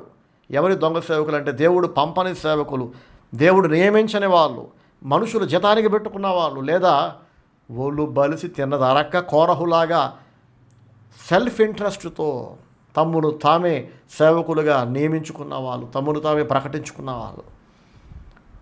అలాంటి వాళ్ళందరూ దేవుడు అంటున్నాడు యెషయా గ్రంథం 56వ అధ్యాయము 10 నుంచి 11 వరకు, వారి కాపరులు గుడ్డివారు, వారందరూ తెలివి లేని వాళ్ళు. చూడండి, కళ్ళు లేవు, గుడ్డోళ్ళు. రెండవది, తెలివి లేదంట వాళ్ళకి. ఇంకా వారందరూ మోగ కుక్కలు. ఆహా, ఏం తిడతాడండి దేవుడు కదా. అద్భుతం దేవుని వాక్యం. వారందరూ మోగ కుక్కలు, మొరగలేరు, కలవరించుచు పండుకొని వారు నిద్రాసక్తులు. చూడండి ఎంత దారుణంగా దేవుడు గర్జిస్తున్నాడు. గుడ్డి వాళ్ళట, అంటే వాళ్ళకి ఏది సత్యమో ఏది అసత్యమో తెలియదు, ఏది దేవుని చిత్తమో ఏది దేవుని చిత్తమో కాదో తెలియదు, ఏది దేవుని వాక్కో దేవుని వాక్కు కానిది ఏదో వీళ్ళకి తెలియదు. ఇలాంటి వాళ్ళను కనుక ఆశ్రయిస్తే, దేవుని సేవకుడని మనం గుడ్డిగా నమ్మి, దేవుని వాక్కు కాని దానిని దేవుని వాక్కని నమ్మిస్తారు జనాన్ని. దేవుని చిత్తానికి వ్యతిరేకమైన బ్రతుకుని, నిర్ణయాలను, సలహాలను దేవుని చిత్తమని మిమ్మల్ని నమ్మింపజేస్తే మీ జీవితం నాశనం అయిపోతుంది. ఈనాడు చాలామంది మంచివాళ్ళు తెలివిలేని దొంగ సేవకుల దగ్గరికి వెళ్ళి వాళ్ళ జీవితాలు నాశనం చేసుకుంటున్నారు. వాళ్ళ పిల్లలకి భవిష్యత్తు లేకుండా చేస్తున్నారు. పరలోక జ్ఞానం ఉండదు వీళ్ళ దగ్గర, లోక జ్ఞానం మాత్రమే ఉంటుంది, లోక చతురత ఉంటుంది. ఈ లోక సంబంధమైన తెలివితేటలు, కుయుక్తులు, మాయ, మంత్రం ఇలాంటివి మభ్యపెట్టడం, ఏమార్చడం జనాలని. మంచి లైటింగ్ పెట్టి, మంచి మ్యూజిక్ సిస్టమ్ పెట్టి, సౌండ్ సిస్టమ్ పెట్టి, ఒక క్లబ్ లాంటి ఎన్విరాన్మెంట్ క్రియేట్ చేసి, ఒక సినిమా థియేటర్ లాంటి ఎన్విరాన్మెంట్ క్రియేట్ చేసి, లోక సంబంధమైన ఆకర్షణలు ఎరగా వేసి జనాలకి అదే దేవుని ఆరాధనని నమ్మిస్తే చాలామంది మోసపోతారు. ఆరాధన కాని దానిని ఆరాధన అనుకొని జీవితాలు నాశనం చేసుకుంటూ ఉంటారు. సరే, దేవుని చిత్తంలో ఉన్న కొద్దిమంది మాత్రం వాళ్ళు దేవుని సేవకులు కాదని, అది దేవుని ఆరాధన కాదని అది దేవుని వాక్యానికి వ్యతిరేకమని గుర్తుపట్టి ఎలాగో బయటపడతారు. కానీ ఎక్కువ మంది దేవుడు పంపని సేవకులు గుడ్డివాళ్ళు అని దేవుని వాక్యంలో దేవుడు తెలియజేస్తున్నాడు. వారి కాపరులు గుడ్డివారట. సో మనకి త్రోవ తెలియక ఏది నిజమో ఏది అబద్ధమో ఏది దేవుని వాక్కో కాదో తెలియక తెలిసినోడిని అడిగితే వాడికి తెలియకపోయినా అన్నీ తెలిసినట్టు కటింగ్ ఇచ్చాడు అనుకోండి, ఇలాంటి వాళ్ళతోనే చాలా ప్రమాదం. తెలిసినోడు తెలిసింది చెప్తాడు, తెలియనోడు నేర్చుకుంటాడు. కానీ ఏమీ తెలియకపోయినా అన్నీ తెలిసినట్టు నాటకాలు ఆడుతుంటారు చూడండి, వేషాలు వేస్తుంటారు, ఫోజులు కొడుతుంటారు. ఏమీ తెలియదు, జీరో నాలెడ్జ్. అక్కడ బుర్ర ఉండదు, కామన్ సెన్స్ ఉండదు, కొంచెం కూడా సెన్స్ ఉండదు. కానీ చాలా మేధావుల్లాగా ఓవర్ యాక్షన్ చేసి అందరినీ మోసం చేస్తుంటారు చూడండి. ఇలాంటి వాళ్ళ వల్ల ఒకవేళ అలాంటి వాళ్ళు దేవుని సేవకుడు అవతారం ఎత్తితే ఎంత ప్రమాదం కదా. సో దొంగ సేవకులను దేవుడు ఎంత దారుణంగా తిడుతున్నాడంటే, ఎంత చక్కగా వర్ణిస్తున్నాడంటే, గుడ్డివారు అంటున్నాడు, తెలివి లేని వారు అంటున్నాడు. వాళ్ళకి తెలివి లేదట. మోగ కుక్కలు అంటున్నాడు దేవుడు. మోగ కుక్క ఉంటే ఏంటి, లేకపోతే ఏంటి కదా. దొంగ పడ్డప్పుడు అది మొరగకపోతే ప్రయోజనం ఏంటండి? ఇంకా నిద్రాసక్తులు అంటున్నాడు దేవుడు. 11వ వచనంలో, కుక్కలు తిండికి ఆతురపడును, ఎంత తిరినను వాటికి తృప్తి లేదు. దొంగ బుద్ధి కలిగిన ఇలాంటి దుర్మార్గులైన దొంగ సేవకులు ఈ లోక సంబంధమైన డబ్బు కావచ్చు, అధికారకాంక్ష, వీటి చేత నింపబడి ఎంత దోచుకున్నా వాళ్ళకి తృప్తి ఉండదండి. ఇంకా ఈ కాపరులు అట్టివారే, వారు దేనిని వివేచింపజాలరు. వారందరూ తమకిష్టమైన మార్గమున పోదురు. ఒకడు తప్పకుండా అందరూ స్వప్రయోజనమే విచారించుకొందురు. దొంగ సేవకులు అందరూ దేవుడు అంటున్నాడు ఇక్కడ. దొంగ సేవకులు అందరూ ఒకడును తప్పకుండా అందరూ స్వప్రయోజనమే విచారించుకొందురు. ఒక బండ గుర్తు చెప్తున్నా ఈరోజు మీకు. దేవుడు ఎవరినైతే తన సేవ కొరకు పిలిచి అభిషేకించి పంపిస్తాడో అలా దేవుని చేత పంపబడ్డ అతి అరుదైన సేవకులు ఫెయిత్ఫుల్గా ఉంటారు చూసారా. అలాంటి వాళ్ళు భూ సంబంధమైన ఆస్తిపాస్తులు పోగేసుకోరు. ఇదే మీకు గుర్తు.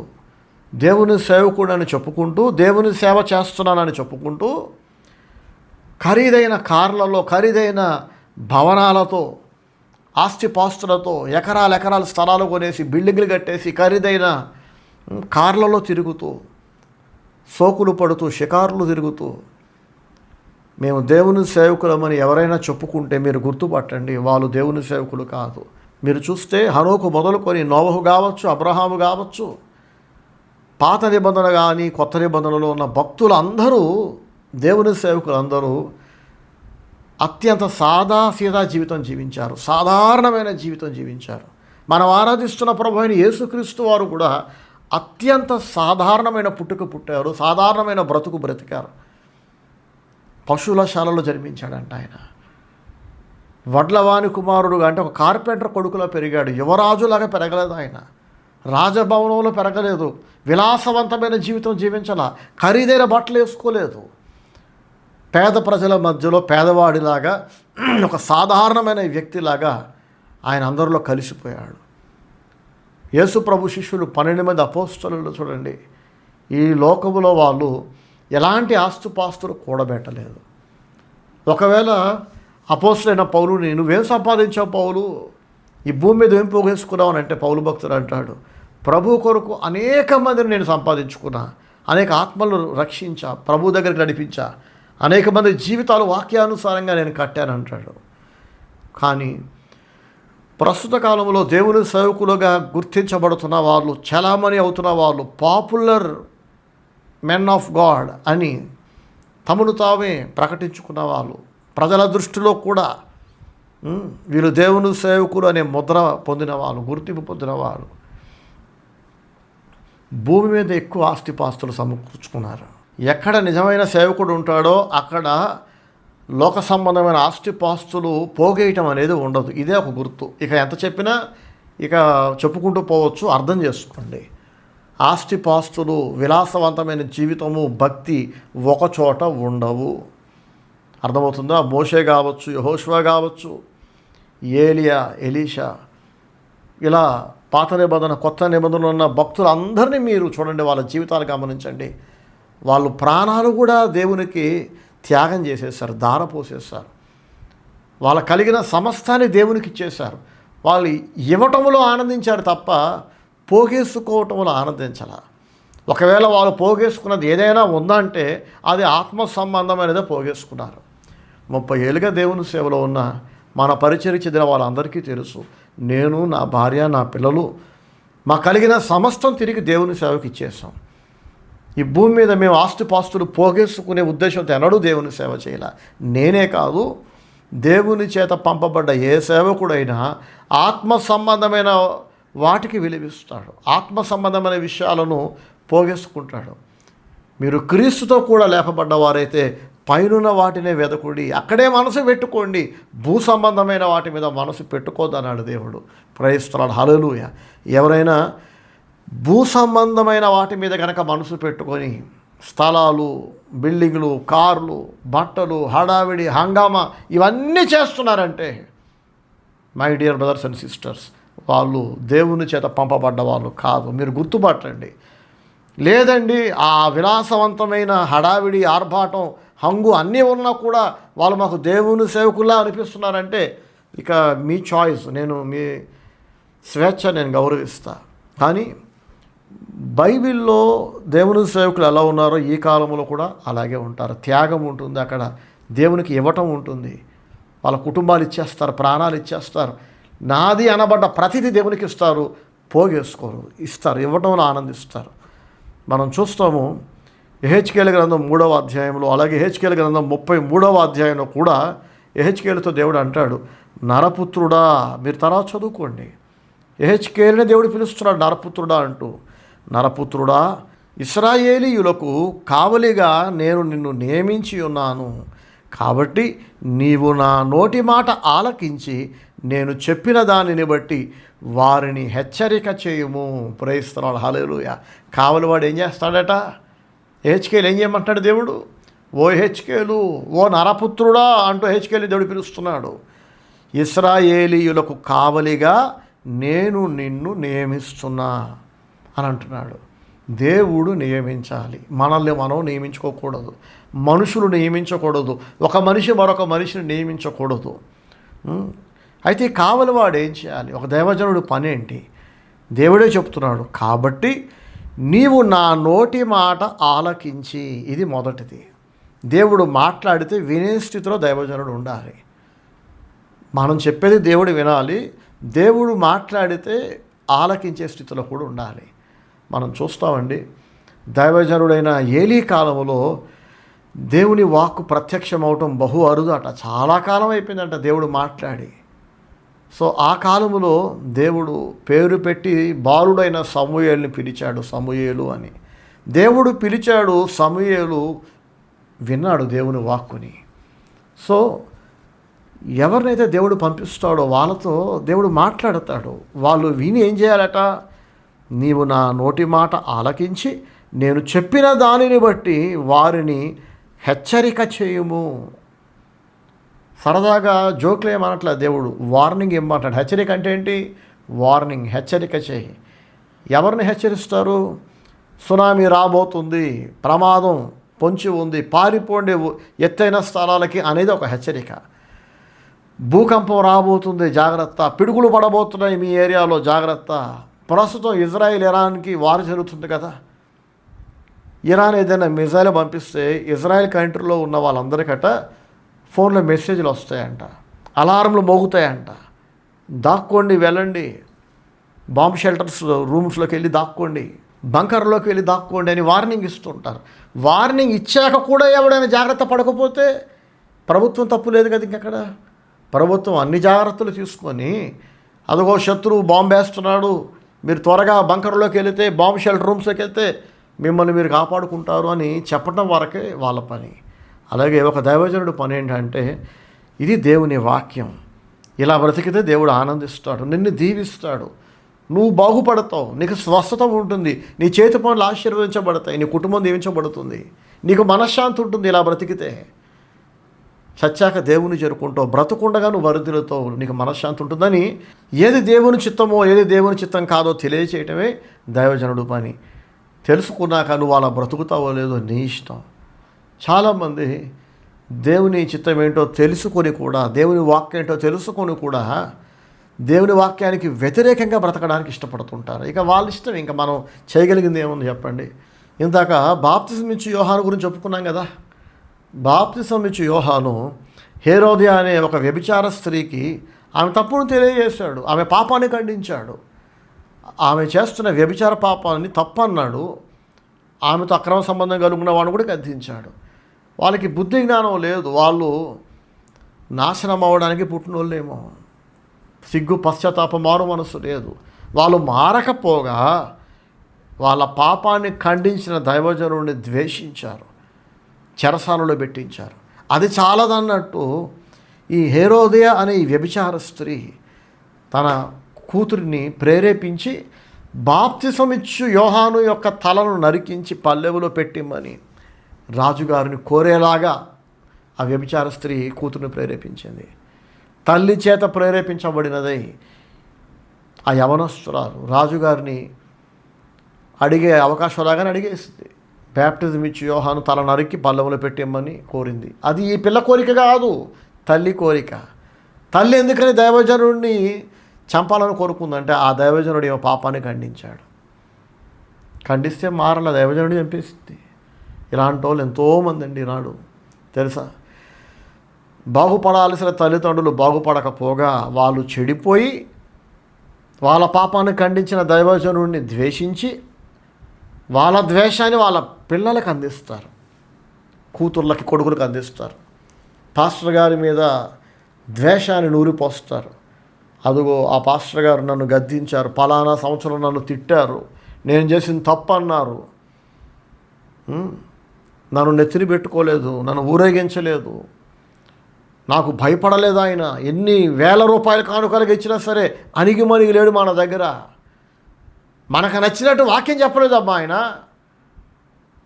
మేము ఎన్ని కానుకలు ఇచ్చినా, ఎన్నిసార్లు భోజనాలు తీసుకెళ్ళినా, క్యారేజీలు వంటలు చేసి ఇచ్చినా అన్నీ తినేసి ఇచ్చిన కానుకలన్నీ వాడేసుకొని మీరు చేసింది తప్పు అన్నాడు. కాబట్టి ఆ పాస్టర్ గారు మంచోళ్ళు కాదు. వాళ్ళ దృష్టిలో మంచోడంటే ఎవరు? వాళ్ళు చేసే పెంట పనులన్నింటినీ సమర్థించి వెనకేసుకొచ్చి ఒక మోగ కుక్కలాగా, గుడ్డి సేవకుడిలాగా ఇంత చెప్పుకున్నాం కదా. ఆ కాపరులు గుడ్డివారు, నిద్రాసక్తి కలిగిన వాళ్ళు, ఎంత తిరినను తృప్తి లేని కుక్కల్లాంటి వాళ్ళంట, మోగ కుక్కల్లాంటి వాళ్ళంట. సో అలాంటి దొంగ సేవకులను వెతుక్కొని చాలామంది వెళ్ళిపోతుంటారు. నా ప్రియ సహోదరి సహోదరులారా, ఈ వాక్యం వింటున్న మీరు ఎలాంటి వాళ్ళో ఒకసారి ఆలోచించండి. దేవుని వాక్య ప్రకారం మీరు బ్రతుకుతున్న బ్రతుకు తప్పు అని మీ పాస్టర్ గారు మిమ్మల్ని గద్దిస్తే, నాకు దేవుడు ముఖ్యం, దేవుని సేవకుడు ముఖ్యం, దేవుని వాక్యం ముఖ్యం, సత్యం ముఖ్యం, వాక్య ప్రకారం నేను చేసిన తప్పే కదా అని ఒప్పుకొని విడిచిపెట్టే మనసు మీకుంటేనేమో మీరు దేవుని చేరుకుంటారు. చనిపోయాక దేవుడు మీతో ఉంటాడు. మీరు బ్రతకుండగా మీకు మనశ్శాంతి ఉంటుంది, దేవుని కాపుదల ఉంటుంది, మీ చేతి పనులు ఆశీర్వదించబడతాయి. దేవుని వాక్యాన్ని, ఆ వాక్యాన్ని అందించి మిమ్మల్ని గద్దించి సరిచేసి ఒకసారి వాక్యం చేత గద్దిస్తాడు దైవజనుడు, అదే వాక్యం చేత ఒకసారి మిమ్మల్ని ఆదరిస్తాడు, ఆ వాక్యం చేత మరొకసారి ధైర్యపరుస్తాడు.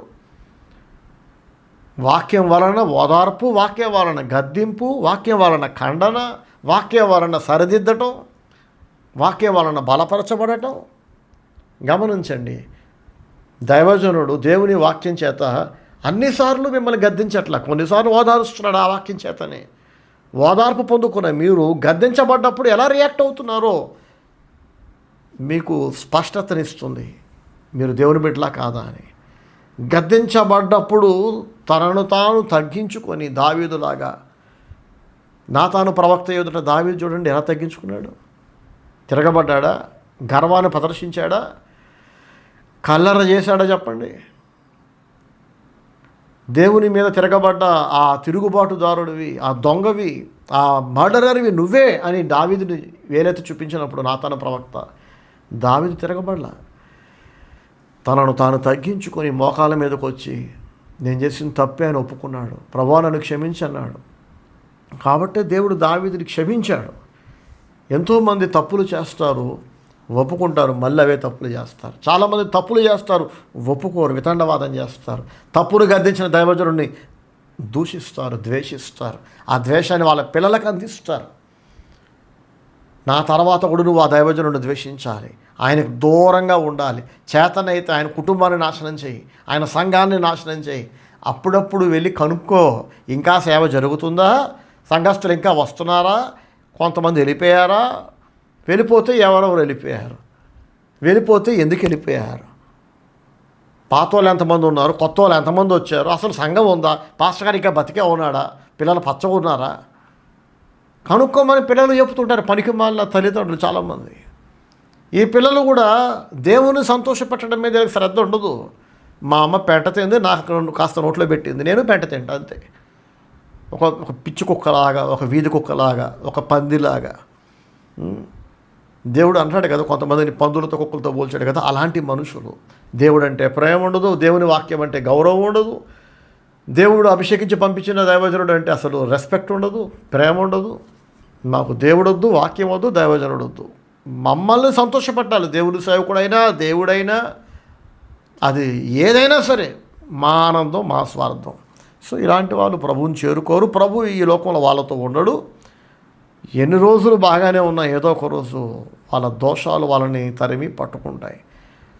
యెహెజ్కేలు గ్రంథంలో దేవుడు 2-3 చోట్ల దేవుడు రాయించాడు, నరపుత్రుడా, నేను నిన్ను ఇశ్రాయేలీయులకు కావలివానిగా నియమించి ఉన్నాను గనుక నీవు నా నోటి మాటను విని నాకు ప్రతిగా వారిని హెచ్చరిక చేయవలెను. దేవునికి ప్రతిగా, దేవుని బదులు. దేవుడు నేరుగా అందరికీ కనబడట్లా, దేవుడు అందరితో మాట్లాడట్లా. అదృశ్యుడైన దేవునికి దృశ్య ప్రతినిధి దైవజనుడు. కనిపించని దేవునికి కనిపించే ప్రతినిధి ఎవరంటే కావలివాడు, మ్యాన్ ఆఫ్ గాడ్, దేవుని సేవకుడు, మీ సంఘ కాపరి. వాక్యం ముగించే ముందు సూటిగా మిమ్మల్ని అడుగుతున్నా, మీ సంఘ కాపరి అంటే మీకు ప్రేమ ఉందా, మీకు గౌరవం ఉందా? దేవుని తరపున, దేవుని బదులుగా, దేవుని ప్రతినిధిగా దైవజనుడు మిమ్మల్ని ఓదారుస్తే మీకు ఇష్టమే. మీరు బాధలో ఉన్నప్పుడు మిమ్మల్ని ఆదరించాలి, మిమ్మల్ని ధైర్యపరచాలి, మిమ్మల్ని ఓదార్చాలి, మిమ్మల్ని ప్రోత్సహించాలి, మిమ్మల్ని చేరదీయాలి. అప్పుడు మీకు బాగానే సమ్మగా ఉంటుంది. ఆ దైవజనుడే మీరు వాక్యానికి వ్యతిరేకమైన తప్పు చేసినప్పుడు, దేవుని తరపున, దేవుని ప్రతినిధిగా మిమ్మల్ని గద్దించినప్పుడు, కావలివాడుగా మిమ్మల్ని హెచ్చరించినప్పుడు, మీకు వార్నింగ్ ఇచ్చినప్పుడు, అప్పుడు మీరు ఎలా రియాక్ట్ అవుతారు? మొన్న వాక్యం చేత ఆదరించిన దైవజనుడు ఇప్పుడు ఆ వాక్యం చేత మాకు వార్నింగ్ ఇస్తే మమ్మల్ని మేము తగ్గించుకొని అప్పుడు కూడా ప్రేమిస్తాం మా కాపరిని, అప్పుడు కూడా మా కావలి వారిని మేము గౌరవిస్తాం, మేము సన్మానిస్తాం అనే మంచి మనసు మీకు ఉంటే మీరు ధన్యులు, మీరు ఆశీర్వదించబడ్డవారు. కావలివాడు అలారం మోగించడం వరకే తన బాధ్యత, వార్నింగ్ ఇవ్వటం వరకే దైవజనుడు పని. ఆ వార్నింగ్ విని కూడా ఒకడు జాగ్రత్త పడకపోతే ఇక వాడి కర్మ, వాడు నాశనం అయిపోతాడు. దీని గురించి వచ్చేవారు ఇంకా వివరంగా చెప్తాను మీకు. సో మొన్న ఒక చెల్లి అడుగుతుంది, అన్నయ్య ఇప్పుడు ఎక్కడ పడితే అక్కడ సహజీవనం సర్వసాధారణం అయిపోయింది కదా, సహజీవనం తప్ప ఒప్ప అంటుంది. ఇది ఒక ప్రశ్న చెప్పండి, దిక్కుమాలిన ప్రశ్న. సహజీవనం అంటే ఏంటి? స్టైల్గా వ్యభిచారం చేయటం అంతే. సహజీవనం అనే స్టైల్ పేరు ఒకటి పెట్టారు. పెళ్ళి కాకుండా ఒక అమ్మాయి ఒక అబ్బాయి సంసార జీవితం జీవిస్తే దాన్ని ఏమంటారు? వ్యభిచారం అంటారు. బైబిల్ పచ్చిగా వ్యభిచారులు పరలోక రాజ్యంలో ప్రవేశించరన్నాడు దేవుడు. ఇక మళ్ళీ నన్ను అడగడం ఏంటి, మీరేమంటారని? నా సంగతి వదిలేసింది, మీరేమంటారు చెప్పండి? పెళ్ళయ్యాక మొగుడు పెళ్ళాలు కాపురం చేస్తే దాన్ని సంసారం అంటారు. వివాహం అన్ని విషయంలో ఘనమైంది అన్నాడు దేవుడు. మొదటి పెళ్ళి దేవుడే చేశాడు. కానా అనే ఊరిలో కూడా ఒక పెళ్లిలో యేసు ప్రభు నీటిని ద్రాక్షారసంగా మార్చాడు. వివాహ వ్యవస్థను ప్రభు గౌరవించాడు, ఆయనే నియమించాడు. దేవుడు జతపరిచిన వారిని మనుషులు విడదీయకూడదన్నాడు దేవుడు. పెళ్ళిని దేవుడు గౌరవించాడు. కానీ అసలు పెళ్ళి పెటాకులు లేకుండా, వావి వరస లేకుండా, ఒక ఎంగేజ్మెంట్ లేదు, ఒక పెళ్ళి లేదు, ఒక 2 కుక్కలు తిరుగుతుంటాయి చూడండి, చిత్తకార్తె కుక్కల్లాగా వీధి కుక్కలు తిరుగుతూ ఉంటాయి. ఆ కుక్కకి ఈ కుక్కకి పెళ్ళి ఉండదు, ఎంగేజ్మెంట్ ఉండదు, ప్రార్థన ఉండదు, ప్రమాణాలు ఉండవు, దేవుడు సాక్షిగా మనుషులు సాక్షిగా ఏమి ఉండవు. ఇంకా నిన్నటి రోజు ఆ కుక్కతో తిరిగింది, రేపు ఇంకో కుక్కతో తిరుగుద్ది. కుక్కలాగా మనుషులు కూడా తిరిగితే, వాళ్ళు కూడా సెక్షువల్ రిలేషన్షిప్స్ కలిగి ఉంటే, సంసారం చేస్తే దేవుడు దాన్ని అంగీకరిస్తాడా? దేవుని సంగతి పక్కకు పెట్టండి, మీరు అంగీకరిస్తారా? సహజీవనం is nothing but pure adultery. Living relationship అనేది, సహజీవనం అనేది వ్యభిచారమే. వ్యభిచారులను దేవుడు ఆశీర్వదించాడు. వ్యభిచారులు పరలోక రాజ్యంలో ప్రవేశించరు. ఇందులో సందేహం అక్కర్లా. ఇక చూడండి, కొండ బద్దలు కొట్టినట్టు చెప్తున్నా. కానీ సహజీవనం చేస్తున్న ఒక్కొక్కడి దగ్గరికి వెళ్ళి జుట్టు పట్టుకొని, కాలర పట్టుకొని, లేదా కాళ్ళు పట్టుకొని బతిలాడి భయపెట్టి విడదీసే అంత కర్మ నాకు పట్ల. తప్పని చెప్తా, తప్పుని విడిచిపెడతావో లేదో నీ ఇష్టం. అన్నయ్య, మద్యం సేవించడం తప్ప అంటారా అని అడగడమే తప్పు. అసలు సిగరెట్ తాగచ్చా అంటారా అన్నయ్య అనటం అదేం ప్రశ్న? పనికిమాలిన ప్రశ్న. తాగకూడదు, మందు కొట్టద్దు, సిగరెట్ తాగద్దు, అక్రమ సంబంధాలు వద్దు అని నేను చెప్తా. దేవుని వాక్యం ఖండిస్తుందని చెప్తా. తాగుతావో లేదో నీ ఇష్టం. నీకు తాగాలనిపిస్తే తాగు, నాశనం అవ్వు, నరకానికి వెళ్ళు, సత్యాక నరకానికి వెళ్ళు, బతుకుండగా ఆరోగ్యం పాడు చేసుకో. దొంగతనం తప్పు, వ్యభిచారం తప్పు, అబద్ధాలు ఆడొద్దు, బూతులు ఆడొద్దు, నీ పొరుగు వారిది ఏది ఆశించొద్దు, విగ్రహారాధన చేయొద్దు, విగ్రహాలకు అర్పించింది తినొద్దు, రాశి ఫలాలు చూడొద్దు, జాతకాలు చూడొద్దు, ముహూర్తాలు పెట్టుకోవద్దు. ఇవన్నీ చెప్తున్నాను నేను. చెప్పటం వరకే నా బాధ్యత. దేవుడేమన్నాడు ఎహెచ్కేలుతో? ఎహెచ్కేలు గ్రంథం 3వ అధ్యాయంలో, అలాగే 33వ అధ్యాయంలో, నేను నిన్ను ఇశ్రాయేలీయులకు కావలివానిగా నియమించి ఉన్నాను గనుక నీవు నా నోటి మాటను విని నాకు ప్రతిగా వారిని హెచ్చరిక చేయవలెను. నువ్వు హెచ్చరిక చేయి అంతే. ఆ హెచ్చరిక విని వాడు బాగుపడితే వాడిష్టం, నాశనం అయిపోతే వాడిష్టం. ప్రభు మనందరికీ సహాయం చేయనుగాక. నా ప్రియ సహోదరి సహోదరులారా, వాక్యం ముగించే ముందు చివరిగా మళ్ళీ చెప్తున్నాను, రే అయినా పగలైనా కావలి వారు మౌనముగా ఉండరు. కొన్నిసార్లు మనుషులు భయపెడతారు, వార్నింగ్ ఇస్తారు, వాళ్ళు తిరిగి వార్నింగ్ ఇస్తారు.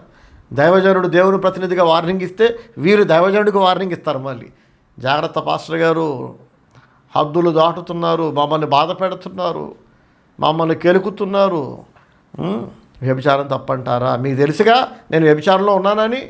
అయితే ఏంటి? వ్యభిచారం తప్పంటే నేను హట్ అవనా? నువ్వు హట్ అయితే నాకేంటి, సంతోషపడితే నాకేంటి? తప్పు తప్పే. నన్ను కానీ హట్ చేసావంటే నో కానుకలు, జాగ్రత్త అంటారు. నీ కానుకలు మడిచి అక్కడ నేను పెట్టుకో తీసుకెళ్ళి. నీతో పాటు నీ కానుకలు కూడా నాశనం అవునుగాక. అక్కర్లేదా తొక్కల కానుకలు? నువ్వు మారి బాగుపడు. వ్యభిచారం వదిలేయి, తాగుడు వదిలేయి, సిగరెట్లు వదిలేయి, అక్రమ సంబంధాలు వదిలేయి. దేవుని సేవకు పిలుపు లేకపోయినా దేవుని సేవ చేశారని ఆరాటపడే పిచ్చి కుక్కలు, వీధి కుక్కలు చెప్తున్నా, కుక్క పనులు మానేయండి. అర్థమవుతుందా? నీతిగా బతకండి. దేవుడు మిమ్మల్ని పిలవనప్పుడు మీకు ఎందుకు ఆరాటం, ఎందుకు అధికారకాంక్ష? దేవుని సేవకుడికి సహకరించండి. మీరు నాశనం అయిపోయి ఎందుకు మీకు కొంపను నాశనం చేస్తారు, మీ కుటుంబానికి భవిష్యత్తు లేకుండా చేస్తారు.